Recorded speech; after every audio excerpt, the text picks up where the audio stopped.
Students मैं आपके लिए फिर से लेके आया हूँ एक नया वीडियो। जैसा कि आप जानते हैं कि हमने पहले वीडियो बनाई थी साइंस की और फिर बनाई थी मैथ्स की। तो हम इस बार लाए हैं सोशल स्टडीज का एक पार्ट जो क्लास 10 का बोर्ड भी चल रहा है। उसके मद्देनजर हमने हिस्ट्री का पॉइंट चुना है और हिस्ट्री के पॉइंट में आप जान पाएंगे उसका शॉर्ट समरी। इतना शॉर्ट है कि मतलब आप किताब पढ़ने की जरूरत नहीं पड़ेगी, आप तुरंत इस चीज को समझ जाएंगे। तो चलिए बिना समय गवाए देखते हैं।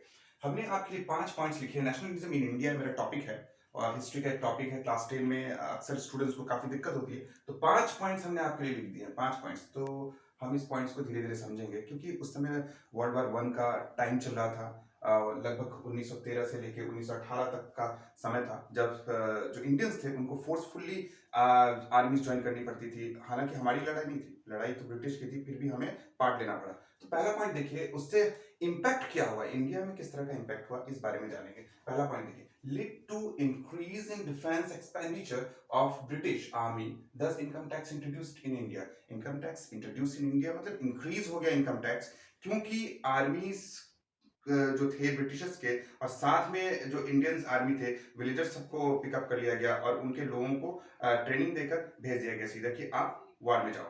तो इससे क्या हुआ कि जो सामान का जो दाम था वो बढ़ने लगा और सामान के दाम बढ़ने की वजह से इनकम टैक्स इंक्रीज हो गया। इनकम टैक्स एक्चुअली इस टाइम में इंट्रोड्यूस नहीं हुआ था, इंट्रोड्यूस हुआ था जेम्स विल्सन के टाइम पे। 1860 को इंट्रोड्यूस किया गया था। हालांकि आपको पता था 1860 3 साल पहले 1857 में सिपाही म्यूटिनी यानी कि सिपाही विद्रोह चल रहा था। मंगल पांडे जी का केस तो आप जानते ही, बहुत फेमस है, बहुत बड़े शहीद। तो मंगल पांडे के टाइम का ही ये बात है जब सिपाही म्यूटिनी 1857 को जब हुआ था तो ब्रिटिशर्स के काफी खर्चे बढ़ गए थे और इसीलिए उन खर्चों को निपटाने के लिए उन्होंने 1860 में ये जेम्स विल्सन ने इनकम टैक्स पहली बार इंडिया में इंट्रोड्यूस किया। चलिए एक पॉइंट तो समझ में आ गया कि इनकम टैक्स का जो दर था उसकी कीमतें और बढ़ा दी गई, लोगों से और टैक्स वसूले गए। नंबर 2 देखते हैं, in war years prices doubled in 1913 to 1918 and result in extreme hardship in India। जो चीज आप 10 रुपए में खरीदते थे उस समय 20 रुपए हो गए।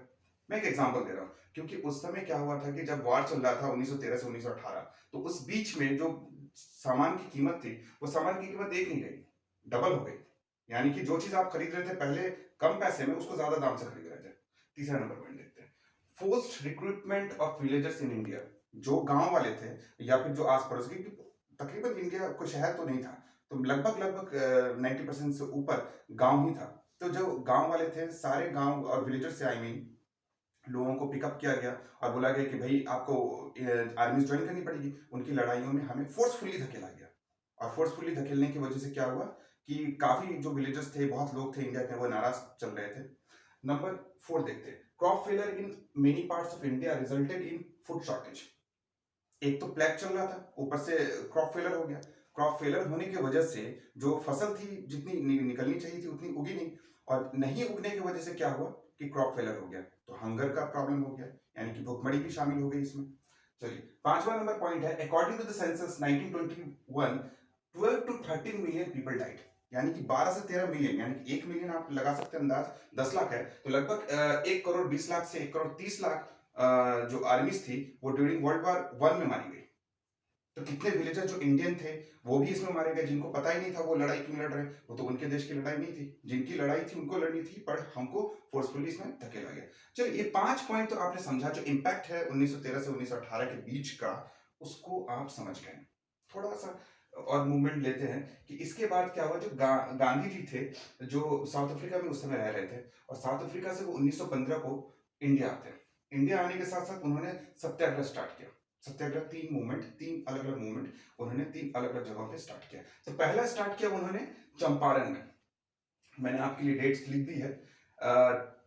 चंपारण में स्टार्ट हुआ 10 अप्रैल 1917 को चंपारण बिहार में। 1917 10 अप्रैल को महात्मा गांधी ने चंपारण, क्योंकि चंपारण के जो फार्मर्स थे और वहां के जो लोग थे वो काफी परेशान थे क्योंकि उनको फोर्सफुली इंडिगो की खेती करवाई जाती थी। इंडिगो को कल्टीवेट करवा के ब्लू कलर तैयार किया जाता था जो डाई के काम में आता था। और ब्लू कलर में एक दिक्कत था कि अगर आप इंडिगो एक जगह लगा देते हैं तो आपकी जो फील्ड है वो 2 साल के लिए बंजर हो जाती है, यानी कि दूसरी फसल उसमें हो नहीं सकती। इसीलिए जो फार्मर थे वो उसके अगेंस्ट थे, तो वो लड़ाई लड़ रहे थे। तो महात्मा गांधी वहां गए और उन्होंने चंपारण विद्रोह में उनका साथ दिया और इस तरीके से 1915 जो महात्मा गांधी इंडिया में आए थे, उन्होंने 1917 में जो चंपारण बिहार में जो आंदोलन सत्याग्रह स्टार्ट किया वो सक्सेसफुली रहा और उनको जस्टिस मिला। नंबर 2 देखते हैं, सत्याग्रह का दूसरा पार्ट जो है वो स्टार्ट हुआ खेड़ा में। खेड़ा में 11 मार्च। खेड़ा एक्चुअली गुजरात में एक जगह है जहाँ पे जो रेवेन्यू जो था, जो टैक्स था, वो बढ़ा दिया गया था। मतलब किसानों से जो टैक्स लिया जा रहा था वो दुगना कर दिया गया। दुगना तिगुना टैक्स मनमानी वसूली की जा रही थी। तो महात्मा गांधी गए और उन्होंने इसको प्रोटेस्ट किया और कहा कि इस तरह से जो टैक्स लिया जा रहा है वो गलत है। और इस टैक्स के अगेंस्ट में उन्होंने पहला हंगर 1918 को किया, हंगर स्ट्राइक, यानी कि भूख हड़ताल। महात्मा गांधी इसको वेपन के तौर पे फिर बाद में भी इसको यूज किए और पहला हड़ताल जो 1918 में जो स्टार्ट हुआ वो बाकी और कई कई अलग अलग सालों में भी महात्मा गांधी ने भूख हड़ताल आरंभ किया।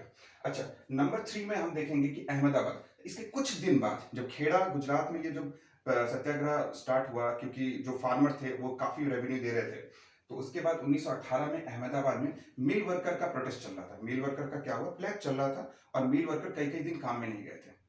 और जब काम में नहीं गए, क्योंकि एपिडेमिक चल रहा था, जैसे आज कोविड चल रहा है, तो उस तरीके से काम बंद था। और जब काम बंद था, जब निकले तो उन्होंने अपना 50% इंसेंटिव मांगा। तो मिल के मालिक ने कहा कि नहीं, हम आपको, मिल मैं बता दे रहा हूँ टेक्सटाइल मिल था, तो मिल के मालिक ने कहा कि नहीं, हम आपको 50% रेवेन्यू नहीं देंगे, 20% हम आपको देंगे। तो महात्मा गांधी ने इसको सेटल करवाया लगभग 35% पे। तो 35% पे जब इनका सेटलमेंट हो गया तब जाके ये सत्याग्रह खत्म हुआ। तो ऐसी तरीके से 3 सत्याग्रह, डेट में वापस रिवाइज कर देता हूं। 1917 में आपका चंपारण बिहार 10 अप्रैल को हुआ और दूसरा 1918 11 मार्च को खेड़ा गुजरात में हुआ और 1918 में वापस अहमदाबाद में मिल वर्कर का प्रोटेस्ट हुआ। चलिए फटाफट दूसरे पॉइंट पे जाते हैं, रॉलेट एक्ट।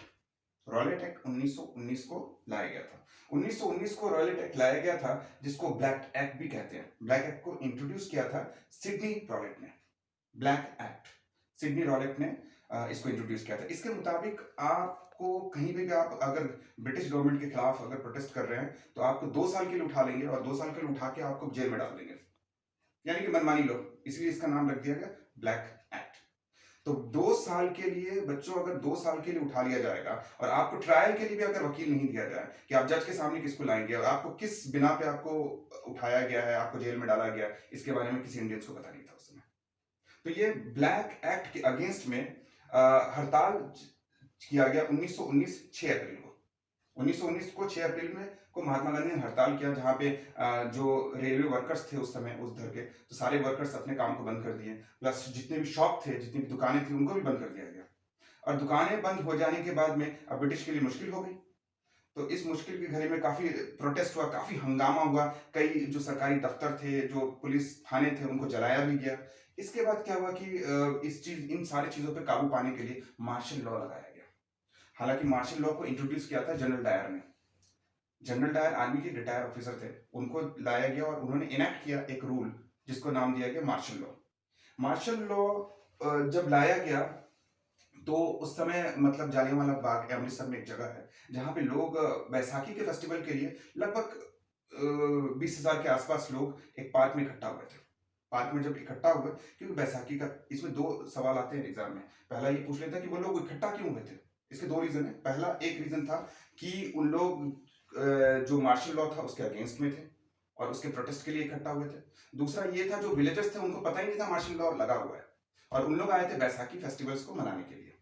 तो 13 अप्रैल 1919 को वो जालियांवाला बाग जो अमृतसर में एक जगह है वहां पे इकट्ठा हुए।